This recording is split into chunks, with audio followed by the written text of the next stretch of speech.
जैसे ही वह आकाश में उड़ा, उसने देखा कि उसके दोस्तों का एक समूह एक पेड़ के चारों ओर इकट्ठा है। वे कुछ स्वादिष्ट जामुनों तक पहुंचने की कोशिश कर रहे थे, जो शाखाओं में ऊंचे थे। जामुन स्वादिष्ट लग रहे थे, लेकिन वे उनकी पहुंच से बाहर थे। चार्ली के दोस्त कूद रहे थे और अपने पंख फड़फड़ा रहे थे, लेकिन कोई फायदा नहीं हुआ। चार्ली उनके पास उतरा और स्थिति का जायजा लिया। वो जानता था कि उसे कोई योजना बनानी होगी। कुछ देर सोचने के बाद उसे एक विचार आया। उसे पास के एक पार्क में कुछ छड़ें और रस्सी दिखाई दी। वह जल्दी से पार्क के ऊपर उड़ गया और सामग्री इकट्ठा कर ली।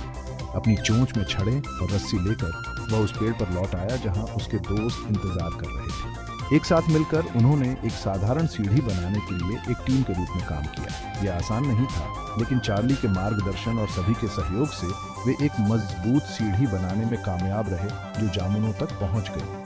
एक एक करके वे सीढ़ी पर चढ़ गए और अब तक के सबसे रसीले जामुनों को चबाना शुरू कर दिया। मीठा तीखा स्वाद उनकी कड़ी मेहनत और टीम वर्क का इनाम था। चार्ली कॉवे ने एक बार फिर दिखाया कि थोड़ी सी सोच और टीम वर्क से किसी भी समस्या का समाधान किया जा सकता है। उसके दोस्त आभारी थे और उसकी चतुराई की प्रशंसा करते थे। उस दिन से चार्ली कॉवों के बीच एक हीरो बन गया।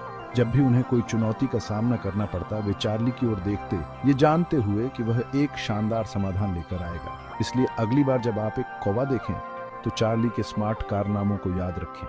ये पंछी केवल शोर करने वाले जीव नहीं है, वे बुद्धिमान और साधन संपन्न हैं, अद्भुत करतब करने में सक्षम हैं। इस कौवे भरे साहसिक कार्य में हमारे साथ जुड़ने के लिए धन्यवाद। हमें उम्मीद है कि आपको चार्ली चालाक कौवे की कहानी पसंद आई होगी। प्रकृति के अजूबों की और भी अद्भुत कहानियों के लिए बने रहे।